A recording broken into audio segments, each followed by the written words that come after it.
Hello, good morning everyone. My name is Anton, I'm from the Center for Indonesian Policy Studies, and thank you for being here today. I know the time is very close to lunch, but fortunately we will be talking about food. So it's not so far from what we'll be thinking after this. Food security, a very important issue, has been a big focus for the government, and how we can achieve food security as part of achieving resilience. So when we talk about food security, it's always used interchangeably sometimes with food self-sufficiency, which is quite different. And I think this is what we are going to tackle a little bit in our session today, because food self-sufficiency looks at how much food we can produce ourselves compared to what we import. But when we talk about food security, we actually look at a broader view about the availability of food, the accessibility of food, and also how it's being used and utilized for better nutrition, and also about the stability of the food supply. And in many ways, food self-sufficiency approaches can actually harm food security. So this is what we are going to kind of talk about in several challenges that we have in availability. For instance, how can we modernize our agriculture? How can we also make sure that agriculture is having a better impact on the environment, seeing that it's also one contributor of emissions. Also, how can we improve nutritional outcomes for Indonesians so that the utilization of food is better? And we're also trying to look at how can we make sure that food is affordable and accessible to all Indonesians at all times. So we have a very distinguished panel, experts today joining us, which can share with us some global or more regional perspectives, as well as domestic perspectives. So I would like to call our distinguished panelists. First, I would like to call Bayu Krishnamurti, who is agribusiness expert at IPB University and who also needs an introduction. Pak Bayu was also formerly Vice Minister of Trade and Vice Minister of Agriculture, so it's very much relevant to what we are discussing today. We also have Beverly Pospa, from the Chief Director from Grow Asia. Joining us today also Dipali Khanna, Vice President and Head of Asia Pacific at Rockefeller Foundation. And Pak Trihadi Sabto Adi, the Chairman of Executive Board of Tahia Foundation. Thank you very much, Pak Bayu, Pak Tri, Beverly, and Dipali for joining us today. So to try to start the conversation, I wanted to talk to maybe Beverly first. Understanding that globally we are facing a lot of challenges in terms of extreme weather, climate change. We're also looking at the impact of conflicts on global food supplies.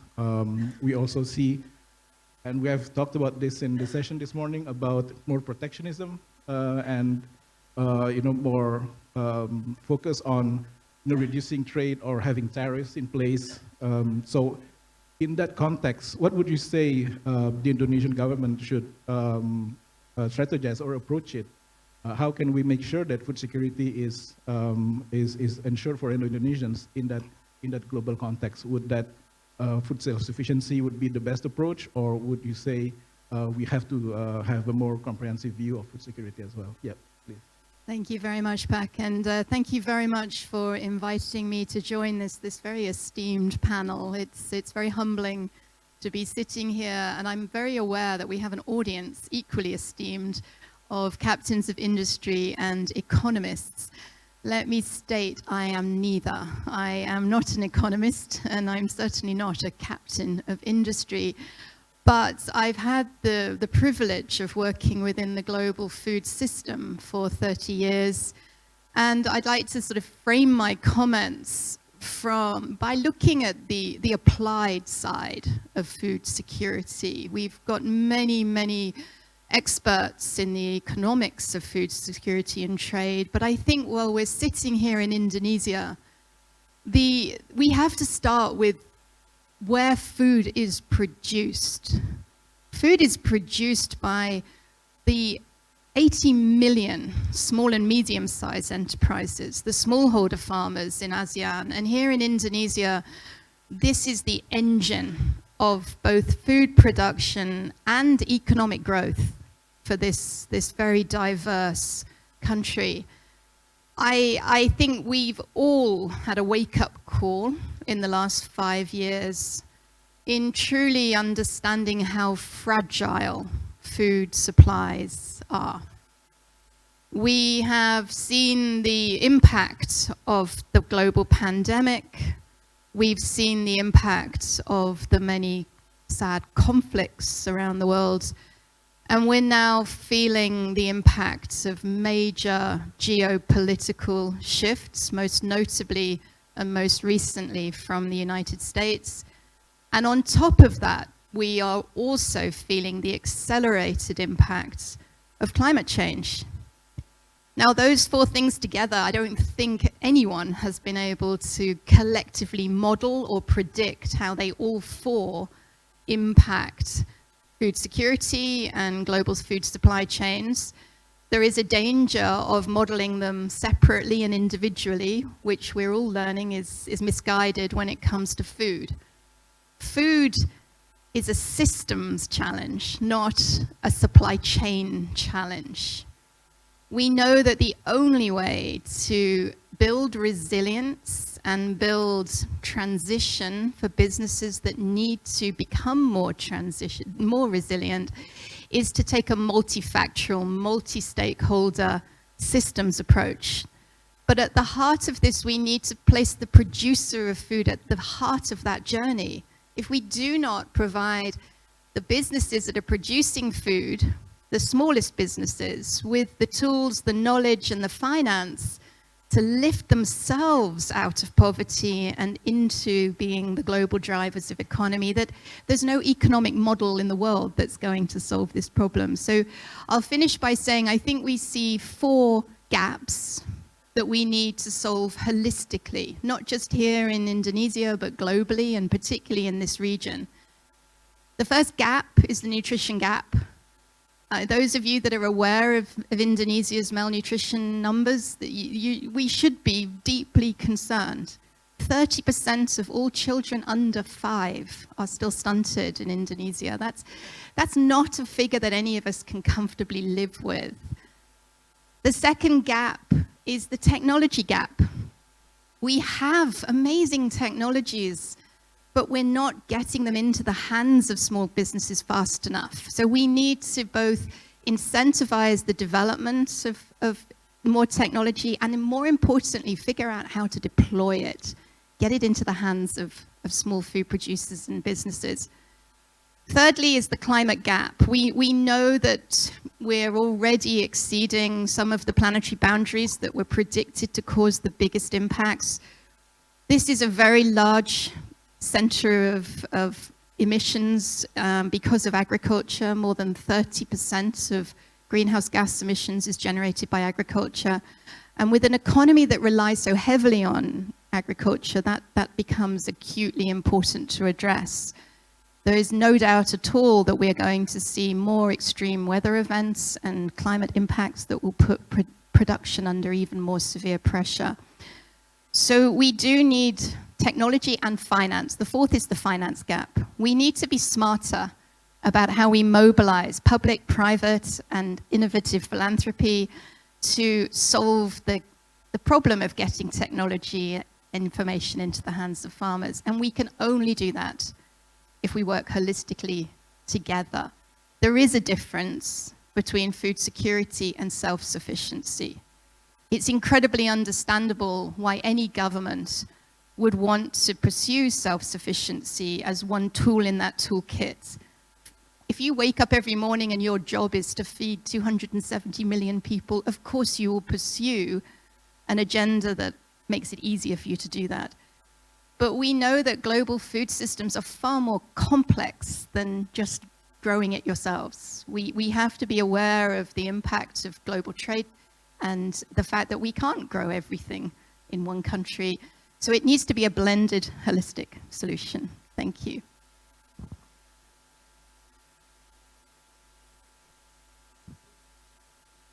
Thank you for very great opening for our discussion here, Bev. So you pointed out that there are some gaps that we need to focus on, whether it's nutrition, which we'll tackle later on, also climate on the environmental side. But first, I would like to start with Pak Bayu, going next to Pak Bayu. Look at the tech gap, right? Because one of the ways that we can improve food security is actually to also increase the productivity of our farmers, which is quite still low when compared to some of our neighbors. So from your experience and from your knowledge working in the sector, what would you say are the biggest challenges to actually modernizing the farmers? And again, Beverly pointed out that it's important to put the producers at the center, so in this case the farmers, and seeing that they are still the poorest among Indonesians.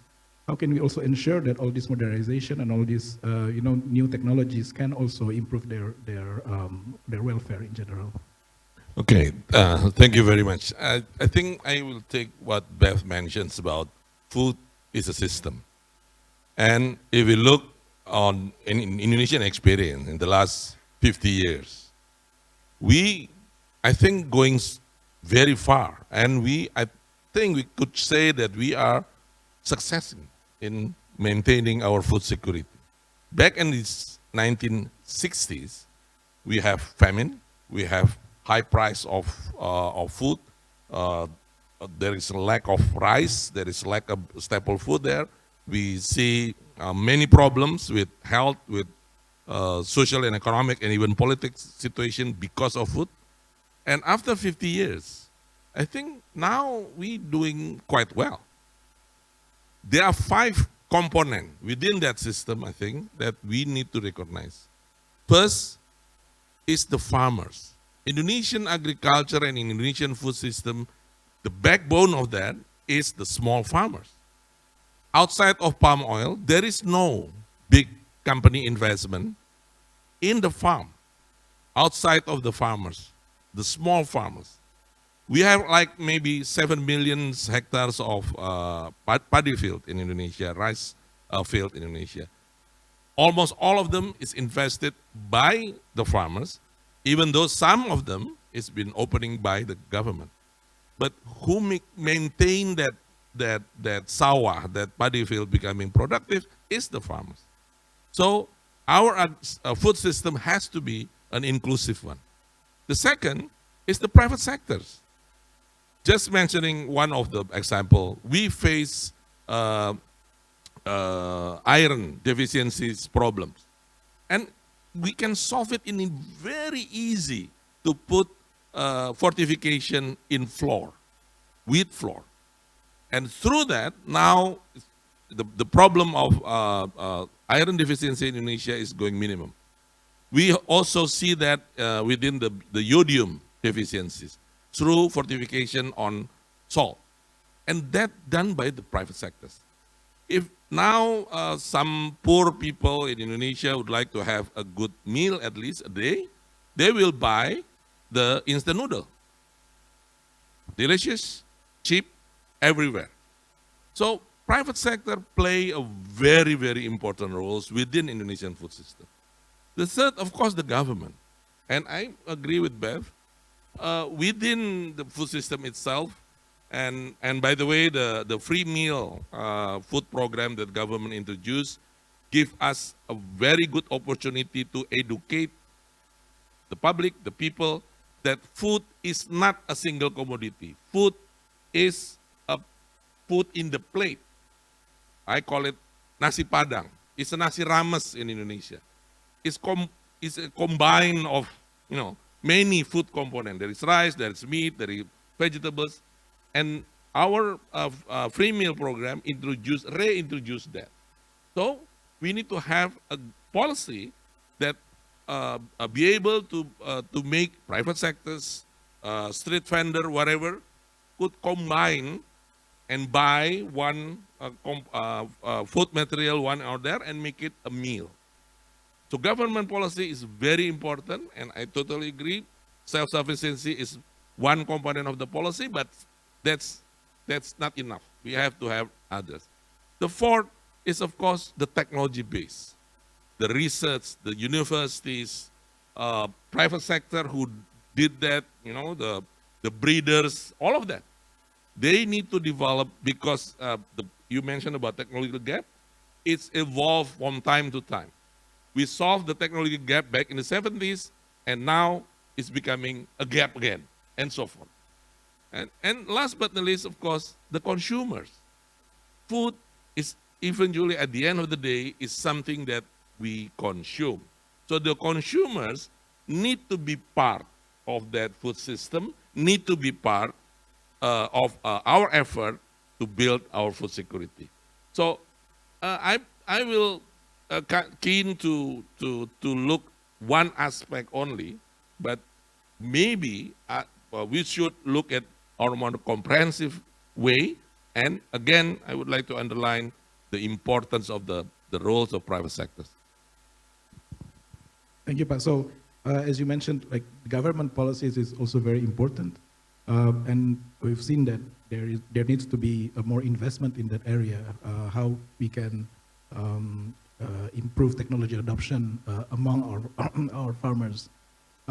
So from the government perspective, what can we recommend to the government? What kind of approaches can we propose to them that would improve these investments from the private sector participation in the agriculture sector? What can the government do in your view to improve that? I think first recognize and appreciate. I have to mention Pisagro. There's Paul Polman there. He established back in about 11 years ago here in this, I think in this hotel at that time, the Partnership for Indonesian Sustainable Agriculture, part of the World Economic Forum program.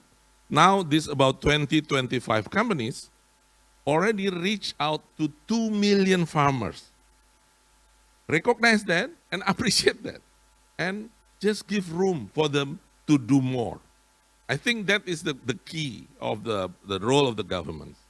How to make a policy that enabling everybody contribute to food security, because this is a very fundamental and very basic needs. Thank you, Pa Bayu. Next, I would like to go to Dipali, and maybe you can share your perspectives from, you're looking at many programs around the world, and especially maybe around Asia. Can you share some examples of, success stories or, the implementation of the adoption of, more technology to farmers, to smallholder farmers, and how it can also impact their welfare? Maybe you can share some of your things that you have observed and things that we can learn from. Thank you so much, and it's such a privilege to be here with all of you today. At the Rockefeller Foundation, we're deeply committed to really see how we can provide access to healthy food in an environmentally sustainable manner. So that's really something that we strive for, and I'm very privileged. I have our RF board member, Paul Polman, with us as well today. So we've seen a lot of successes around how smallholder farmers can really adopt innovative technology to improve their productivity and their yield. So coming back to the question that you asked, I just want the audience to, with a raise of hands, just show me how many of you have consumed rice over the last 24 hours? More than half of the room. There's no surprise because, again, being here in Asia, that is what we do, right?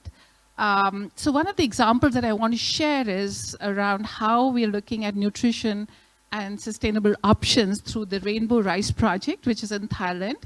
And that's where we are not only able to address the public health issue, but also drive economic development. So what we're doing through this is really looking at bio-charged rice varieties that have more elements of zinc and iron in it. And going back to the stunting question, it's really been very effective because that fortification is really in real time helping improve the nutrition, as well as the kind of varieties of rice which are being used are climate resistant as well. So even in terms of the soil health improving, we're seeing all those parameters. I think what's really most important is the adoption from the farmers. So they've been really part of that whole work, and they can really run with it, and they're seeing immediate results. Another example that I want to share is really around systems of rice intensification that we're doing, where we're working in different parts of India and really looking at, how in the rice fields we can be looking at easy ways of agronomics options that are available to the farmers so that they don't need to increase their inputs or bring in other mechanisms that are really enhancing the cost of production. So again, immediately we've been able to see the result in yield. The other piece that we are seeing is also the work that we've been doing. We are now looking at alternate wetting strategies for rice, as well as drying methodologies that are available. And again, the uptake from the local farmers, because they've been part of the trial and they've been able to see how, with their inputs, we've been able to modify the technology.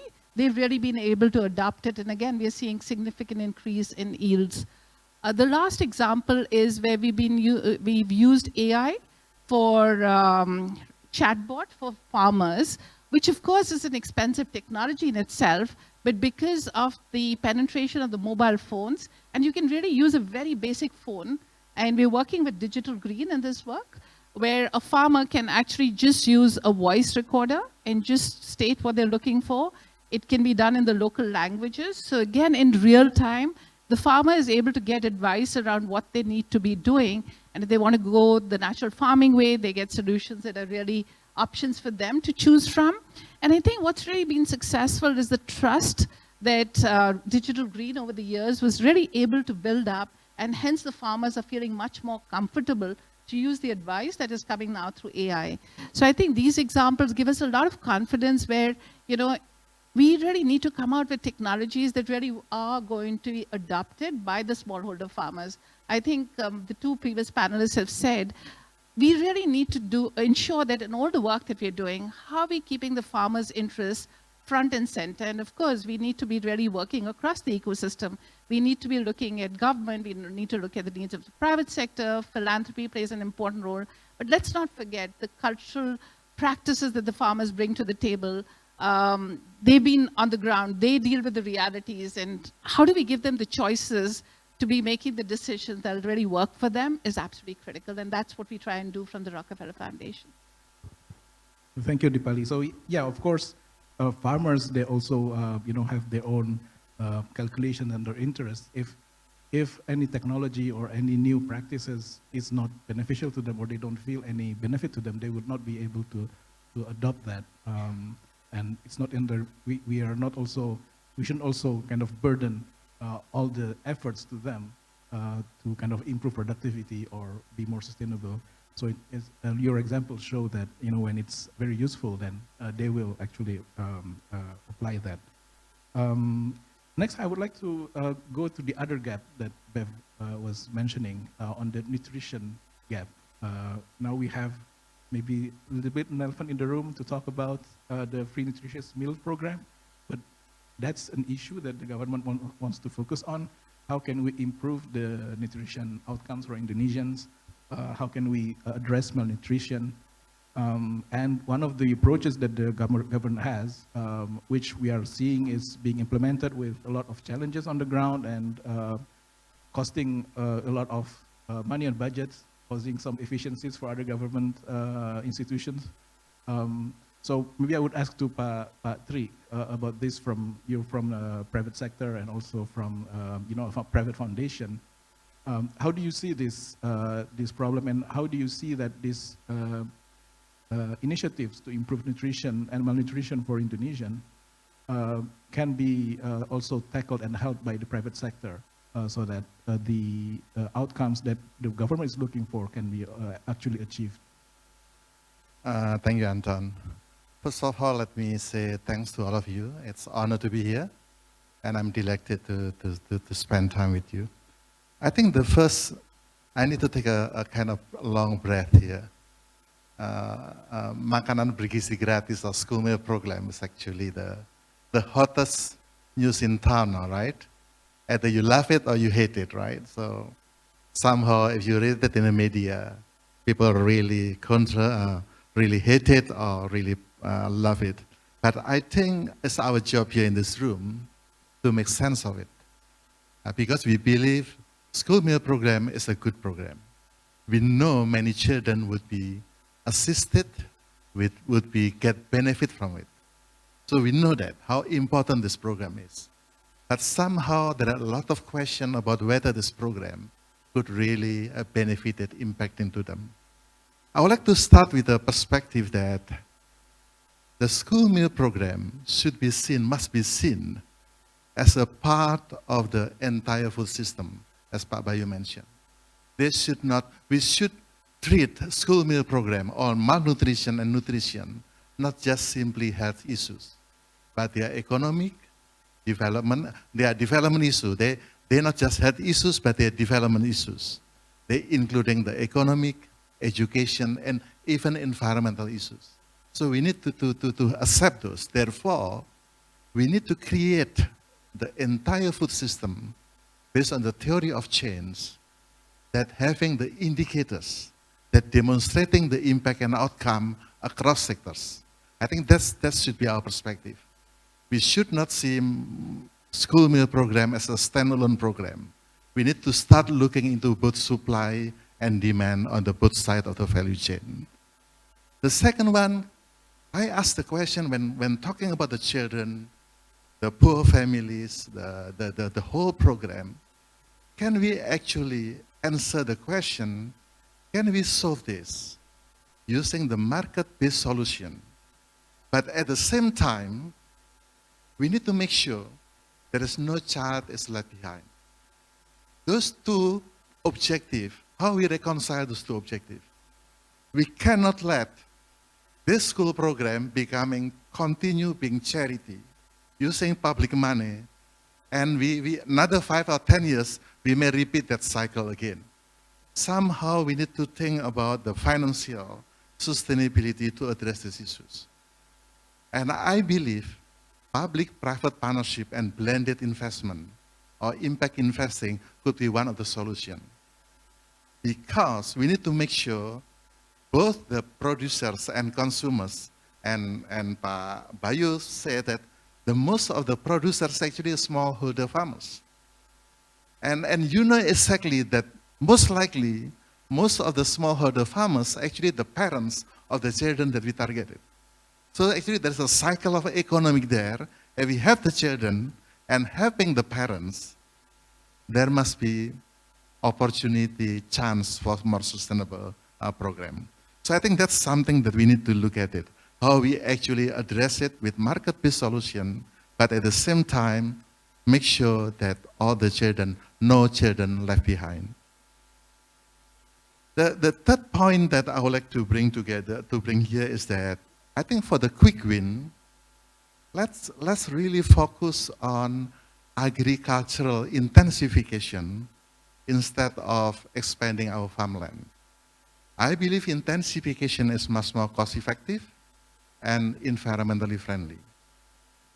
But we need to collaborate with smallholder farmers.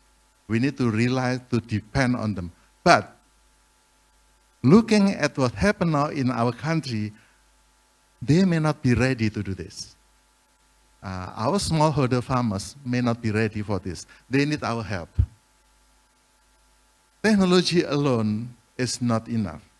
Most farmers actually need access to market, access to financial investment, development, business acumen, institutional building, so that they can increase their economic of scale. Only by economic of scale, they can adopt or innovate technology. So I think that's the challenge for us. So then how we address this? Because the reality is that we face a budget constraint, right? That's the elephant in the room. Why people are so worried about this school meal program is that end up actually take the whole lot of resources to do that.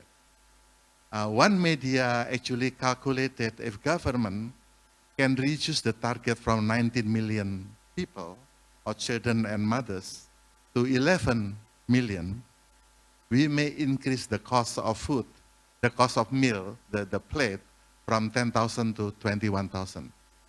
So meaning there must be a way to prioritize those.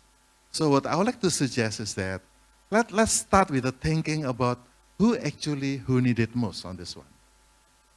Let's thinking about why not start in the areas at the district or provinces that have highest poverty and have highest number of malnutrition and undernutrition.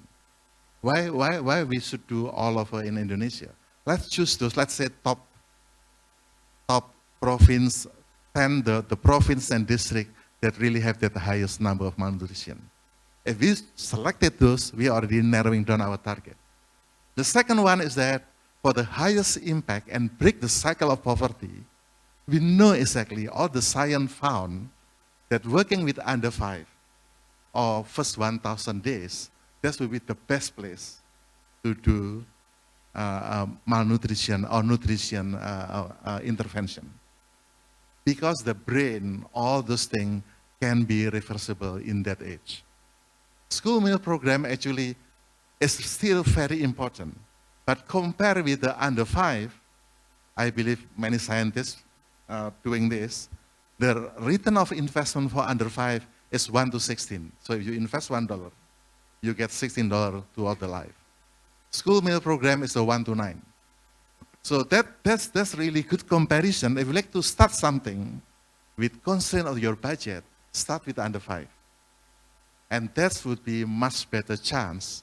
We break the cycle of poverty, and actually the impact, the cost, the return of investment is the best ROI. I think let me stop there. Thank you. Thank you, Pak Tri. So understanding that, I mean, to improve like nutritional outcomes, maybe that should be the focus of the government. What is the outcome that we are looking for rather than focusing on the program itself?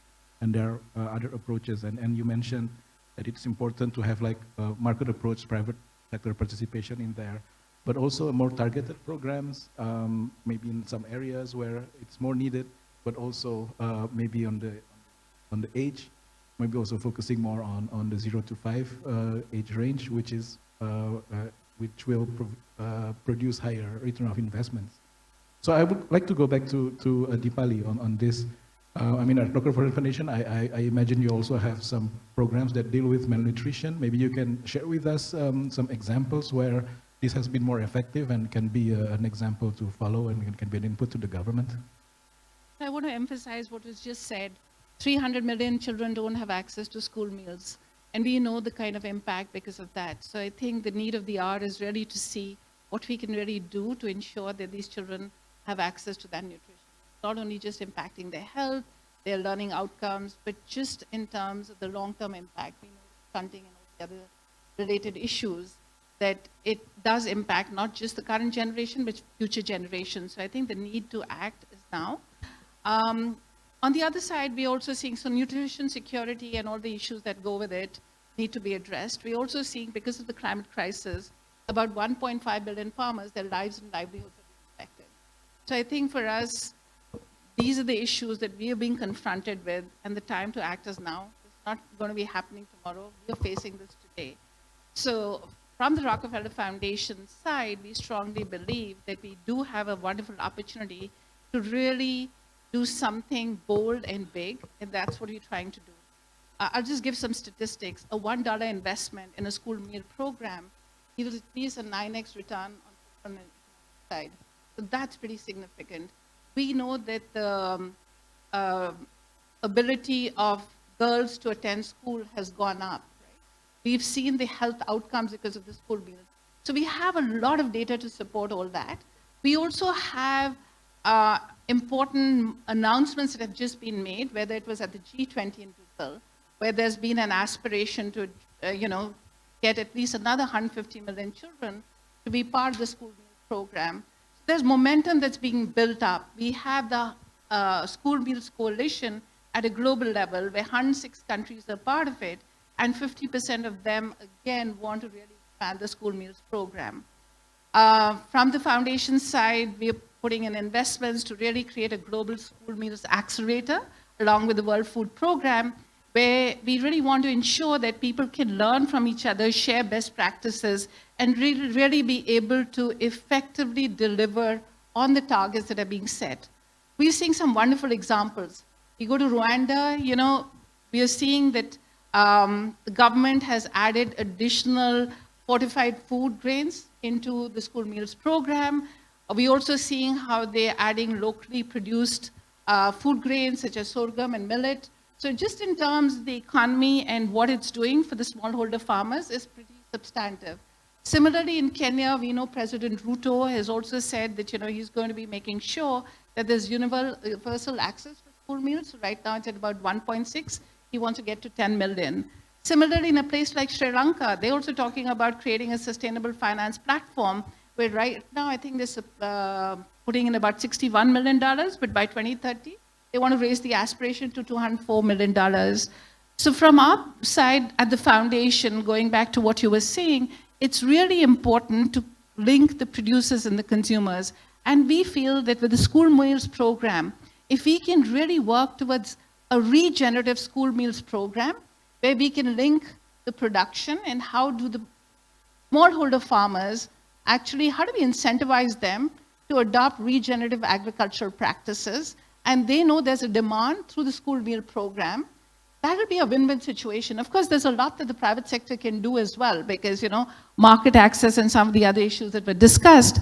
But we strongly believe, and that's what we're really trying to do, where we're trying to link up the regenerative agriculture on one side with the school meals program on the other side. And we strongly feel that that's something that could be really, really important for Indonesia because there's such a bold ambition and aspiration and political will to make this happen. So we are very excited to be here. We also are going to be announcing the launch of an innovation and learning hub because going back, you know, in terms of doing pilots, the need of the hour is school kids are missing out on nutrition. We need to be acting quickly. How can we get the best practices of what's worked well, what hasn't worked, all the learnings? Every country doesn't have to go through the learning experience, or every province doesn't have to repeat the same mistake. So the learning hub will really be able to provide real-time learnings of what we've learned as a foundation, what we can bring to Indonesia from the other countries where we've operated, and most importantly, also take the good practices from Indonesia to the rest of the world.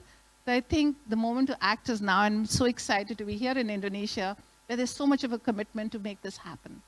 Great. So yeah, it's very interesting. So you have a learning hub for all these good examples.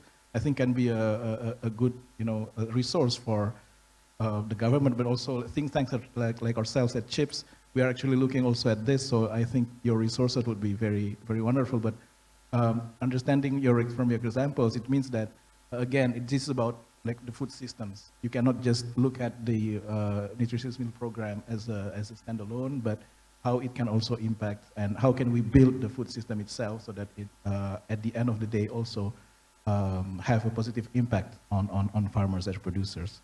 And if I can just add, yeah. I think three things are very important. We need to transform the meals, we need to transform markets, and transform mindsets. I think if we can do that, we can really be successful in all that we're trying to do. Yes, in also having like solving the triple burden of malnutrition that we have in Indonesia. Excellent. Patri mentioned a little bit about intensification versus extensification. So now I'm going to go into the other gap, which is the climate gap, the challenges. So in Indonesia, we are trying to also improve our production or productivity, but a lot of these areas are more limited for us to expand in our agriculture. So that's why the government is focusing not only this one, but since since Susilo Bambang Yudhoyono's time, about how can we create food estates. But at the same time, Indonesia, we have our targets on net zero and on our climate commitments. So Beverly, I would like to ask this question to you. In what ways do you see we can balance this? The need for producing our food, but also making sure that the environmental impacts and the impacts on climate change is also mitigated. Yes. Thank you, and I know there's many experts in the audience as well who have a perspective on this. Let me start by saying the world wants Indonesia to get this right. The world needs Indonesia to get this right. The blueprint that is established in the next few years here in Indonesia will, we hope, unlock progress and acceleration, not just here in ASEAN, but across the global south. It's vitally important that we get it right in the biggest nations that have the greatest to lose from climate change. I don't want to pretend that it's an enormous challenge for any government. But the government has a role, and I was nodding violently as always when Pak Bayu speaks. The government has a role to be an enabler. The private sector has a role to be the doer. And what we need is to see that accelerated, that twin relationship going faster together, because there is no way government can do this alone. There is no way private sector and business can do this alone. And we do need models to emerge that can serve as blueprints for public-private partnership for the world to see working. We have a unique moment in time coming up at the end of this year with COP30, the climate COP, which will be held in Brazil. It will be a global South-led agenda. We need real examples of how this is being solved for smallholder farmers, with smallholder farmers and businesses, because as Dipali says, with the time to act is now. And therefore, I think what we need is focus. We do not have time for too much more experimentation. Within this room, we have all the knowledge that Indonesia needs to scale, to identify what is working most, and then to focus on scaling that, with government acting as the enabler of scale by creating policy coherence between ministries, between departments, between organizations, and with private sector focusing on delivering what they do best, which is market access and addressing bottlenecks for businesses, especially small businesses. Now, I am sitting here smiling at Pak Bayu's comments because I realized I was sitting in this room, 2009. So I moved to Asia 17 years ago, and my job at the time was with Syngenta. And Syngenta, along with Unilever, Mr. Pullman, were part of a very catalytic vision with the World Economic Forum called the New Vision for Agriculture. And one of the strong learnings from that was that we need a bottom-up approach to fixing global food systems, to put the farmer back into the driving seat to be the engine of this solution. But to do that, you need very, very curated public-private partnership mechanisms. And this remarkable idea was born, PISAGRO. It was the first of what is now a network of 5 country chapters, public-private chapters in ASEAN, and I'm very honored to lead the regional hub, Grow Asia, that was charged to try and support and accelerate those 5 countries, Vietnam, the Philippines, Cambodia, we had one in Myanmar, here in Indonesia, and then the newest one is Papua New Guinea. Meanwhile, there was Grow Africa, developing in Africa. So this was a global movement. But the essence of it was that we needed to curate very smart and focused, market-led, public-private business models, to use the power of big business to understand how to address value chain market access challenges, to lock in small businesses, NGOs, finance organizations, anyone that contributes to this very complex global food system. And a process of crop commodity-based working groups was designed. Palm oil has been one of the success stories of that PESAGRO model. And what we're seeing now is that through that model, these companies, with their relationships with NGOs and practitioners in the field and government partners, are now reaching 17,000 of Indonesia's villages.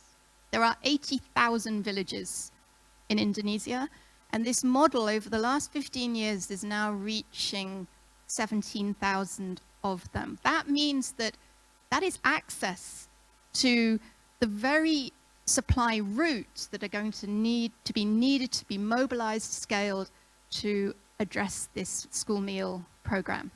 I share Dipali's deep conviction that this is a best buy. The fact that the Indonesian government has prioritized this one program above so many other economic policies, I think is visionary, because the numbers stack up. For every dollar that you spend on giving a child a free, nutritious meal, you reap so many other dollars in reward across so many other parts of the global food system and the regional socioeconomic benefits. I've been privileged to now become part of the School Meals Coalition, and we're very honored to be working with the Rockefeller Foundation to cross-fertilize learnings from other countries that have experimented with different nutritious meal programs, including Brazil, including countries that have started earlier, have encountered bottlenecks. My advice, for what it's worth now, is that we must pause and learn from what's already been experimented. Let's not start a new experiment. Let's learn what's already working.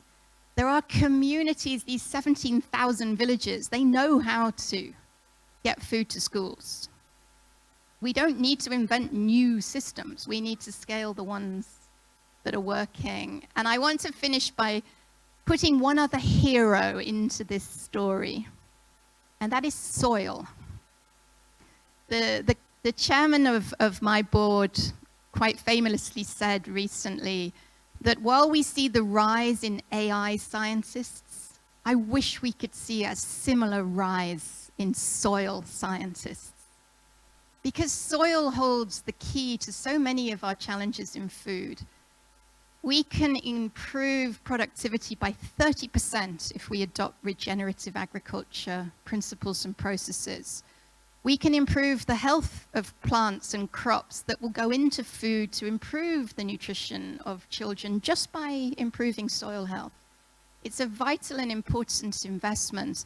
And because school meals offer such a valuable public procurement opportunity, the government does have an opportunity to be an enabler to use the school meals initiative to accelerate good practices in soil health. But that must be done through existing supply chains, building on what's already working. GrowAsia is here to help with cross-fertilizing knowledge from other countries, from other organizations, but PESAGRO is the Indonesian model that's working. And I really echo Pak Bayo's advice that let's start there. Let's figure out what's already working and scale that. Thank you. Can I just come in with one comment or one statistic which is very scary, at least for me? So by 2047 in India, there will be no arable land left. Just think about it, if you don't do anything with the soil health. Yeah. So the importance of soil is very critical actually to ensure food security, but unfortunately it's not being in the top priority agenda for many of us. So it's a very good thing to kind of remember. I would like to go to Pak Bayu again. So I think one of the key themes here that we've seen is that it's important to adopt market approaches where we have private sector participate. And Beverly mentioned about the government being an enabler and then the private sector as a doer. However, when we see from some of these programs of the government, the nutritious meal, free meals programs, the food estate programs, the government tends to want to do things rather than enabling things. I would like to know your comments on that, and how can we change the mindset from the government so that they will, approach more the private sector and the market approaches. Thank you. Last month, I made a statement within this, similar events, meetings like this, and I said, I wish that the economic development, especially for food development program and plan, can be different with the political cycle. The reason why government would like to do it by themselves is because of the political responsibility. I think if we still try to connect almost all of the government program with that cycle, then we will always have a short-term approach, because the government is only 5 years, right? But having saying that, I think the current government already mentions 3 very important programs. We mentioned about the free meal program. The second is the self-sufficiency, but don't forget about the downstreaming, or Ibu Mari this morning saying the value-adding program. I think these 3 combined is a very powerful and strategic program, and have a huge impact in food security. So you mentioned about food estate. Actually, nothing wrong with food estate. Food estate is an approach to manage an estate of food productions with integrated management. I can mention, for example, again, Unilever with the black soybean program in Yogyakarta, wonderful program. It's an area with a kind of food estate approach.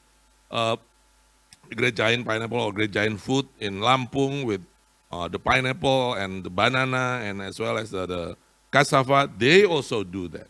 So food estate doesn't have to be an opening new area using doing deforestation or whatever with the high risk. But I think there are so many examples done by the private sectors that already succeeded. Right? So I think if we look this as clear as possible, as objective as possible, there's a lot of potential. Again, probably one aspect that haven't been discussed in this panel actually is time.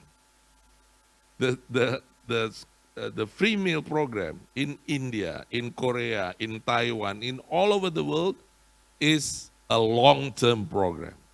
India, I think, is 100 years, right? Korea is 80 years. So and Indonesia is just started now. So we have to have a long-term perspective. And so time is something that's a luxury for us, but I think we already started now, and let's be patient. And just maybe we have to learn from our mistake, learn from our neighbor how to do it better. And I think, again, as a second what Bev mentioned, the knowledge is there. And I think the combination of the governments, the private sectors, and the community, we can succeed. And I think, look again, 50 years of Indonesia, I think we're doing very well in terms of food security. Thank you, Pa. So, yeah, time is very important because it creates, it needs a process to build like all these systems around it. And that's what happens like in many countries. So it's good for the government to learn from that, be patient, but also not start like a new experiment that would be too expensive for our country. Yeah, I think we have a little bit more time. I'm taking some questions in this session, so if any of you any questions to one of our panelists, I would welcome you. Yes? And yeah, we'll take 2 questions first. Yeah, please.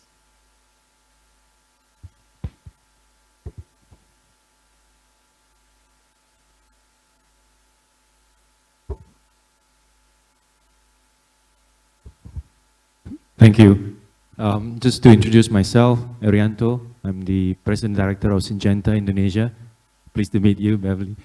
Yeah, Syngenta, we as a global agribusiness, we pride ourselves as the global innovations which bring technology and innovations to farmers.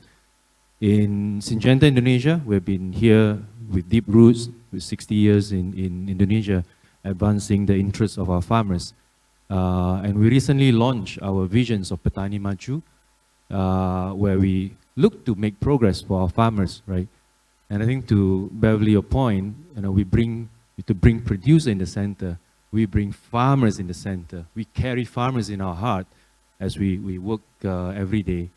I think for us, Maju M trying to maximize the profits for the farmers, A for accelerating the innovations, bringing, to your point, solutions on climate change to the farmers. J, I think we respond to your point about public and private sector partnership. So we look at joint effort for sustainable agriculture, building a united one team for community, for ecosystems.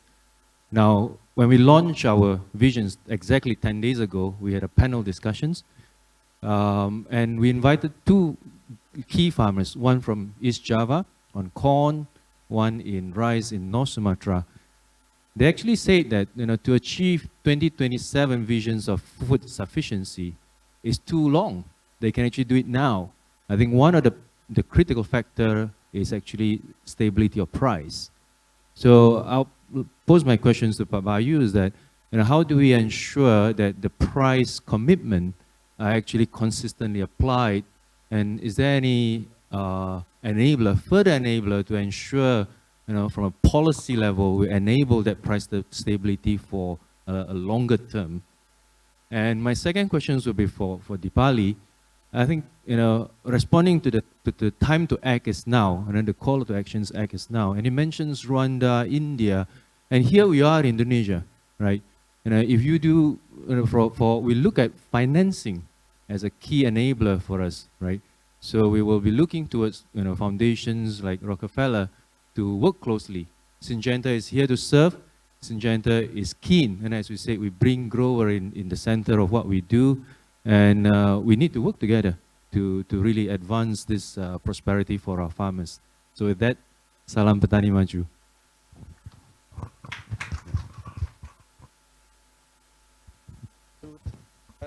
Take the second question first. Yeah.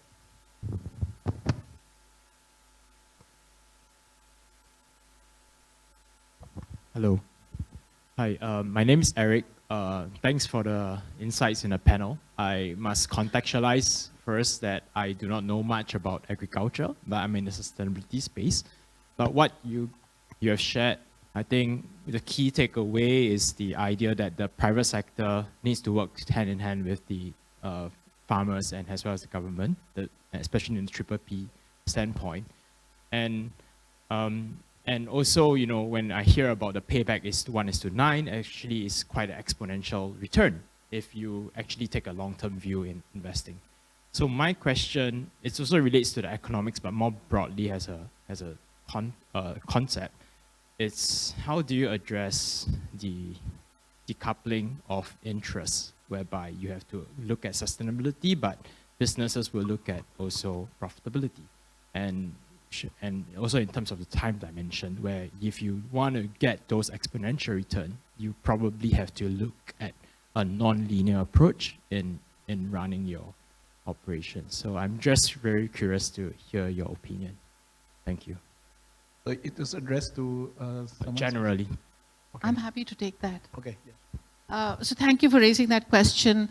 We see our resources as a foundation as high-risk capital. So, we are constantly looking for seeing how can we get the business models to be effective, because at the end of the day, if you want anything to be scalable and sustainable, you need to be able to attract commercial capital. So that's where, we as a foundation are constantly looking at innovative financing mechanisms, looking at blended financing. We've done a lot of work. I would encourage you to see our Zero Gap Fund report. So that's something that's really part of our DNA. I think going back to the question that you posed to me from Syngenta, absolutely agree. The only way, we need to have a systems approach in terms of dealing with these issues, and we really need to get the government, private sector, philanthropy, and community together. I think the private sector plays such an important role because when it comes to innovation, it comes to market access, experimentation, technology, way ahead. When it comes to government, we need enabling policies, we need incentivization of the farmers, we need subsidies. Philanthropy brings in de-risking, catalytic capital, piloting, scaling options and opportunities.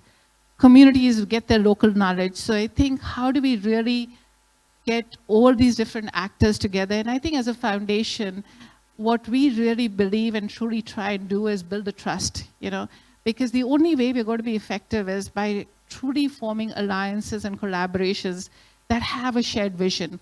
So how do we get the unique strengths of the different actors to be able to really drive towards the scalable solutions that are really going to be able to tackle the problems that we are facing today? I don't know whether you're aware of the Global Energy Alliance for People and Planet. This was, again, work that we started way back in 2015 in India, where we started with the private sector because the government was doing a lot in the energy side, and they were providing subsidies for solar. But at the same time, we strongly believe from a foundation perspective that if you had to end energy poverty to drive economic development, the private sector had to come in. And we asked the private sector, what do you want? And they said three things. A, we want an enabling policy environment, because what if we set up these mini grids that are generating 30 kilowatts of electricity, serving 250 households, and the grid comes? Our investment of $60,000 will be wiped out, $60,000 at that point of time. So that was the first ask, an enabling policy environment. Second is they needed debt financing. And the third thing was the private sector was not convinced that poor people will pay. And they said, because every time, at least in a place like India, election time, the first thing the politicians will say, free electricity, or they kind of forego all the previous bills. So we said, okay, we'll set up an entity. We had a one-stop shop that we set up to address all those three issues. Fast track to that, Tata Power, which is a big player now, has 10,000 mini grids aspiration. The private sector is leading the way, and we know the cost of solar. So it's been done, and we stand together with the private sector to play our part as a philanthropic foundation to do all that we can. And we're also privileged that we have people like Paul, who come from the private sector on our board, and he's constantly getting that rigor within the organization for us to really be able to see how we can build those strong alliances, because that's the only way we'll be able to deal with the challenges we're facing. Thank you. So I think next was addressed by you about price. Yeah. For price stabilization, I will go with three strategies. First, decommoditize. Decommoditize. Make it the rice, I use rice example, make it as a product. Different variety, different price. Different quality, different price. And with that, if we decommoditize, then the price will be more stable. Second, use value added. Packing, branding, identification, geographical identification, and so forth. And we see a packed product is more stable in terms of price compared to unpacked product. And of course, the third, the farmers only sell the grain. But for example, in rice, actually there are so many values within the sawah, within the paddy field. We can use for energy, we can use for even a higher product like oil and so forth. If we go there, then the unstable price of the grain becoming less threatened for the farmers. So, I mean, the last, but I think for farmers, the most important for them is their income. It's not the price actually, it's their income. If their income is sufficient enough, they have a rational incentive, then they will go for it, right?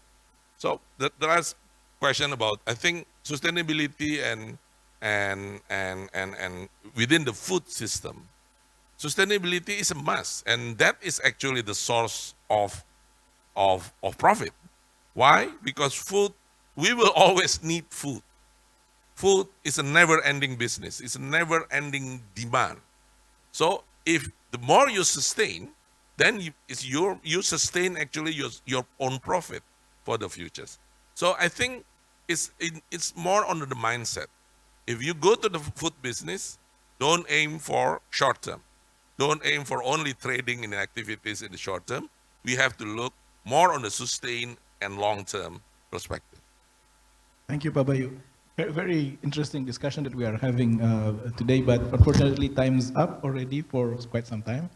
So yeah, we'll be just closing quite quickly. I think one of the key things that we have discussed is how important is it to look at food security from a systemic approach, where there are a lot of components that should work together, and how we can ensure that market approaches and private sector participation can increase so that this food security is achieved. And also one important thing is at the center we should put the farmers themselves and ensure that the farmers actually have their welfare improved, because that is one of the key issues for Indonesians. If we want also to grow as an economy, we need to make sure that people in the agricultural sector also enjoying the growth that we have. So I would like to thank Dipali, Bev, and Pak Bayu for your contributions today and your discussions. Please a big round of applause to the panelists.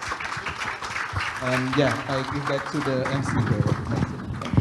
Thank you very much, our moderator, for leading this discussion and making it more alive. But before you leave the area, we would like to invite Bapak Rifki, as the Director of Strategy and Administration Indonesia Business Council, to please deliver a memento. And also, it will be given to all the speakers and our moderator.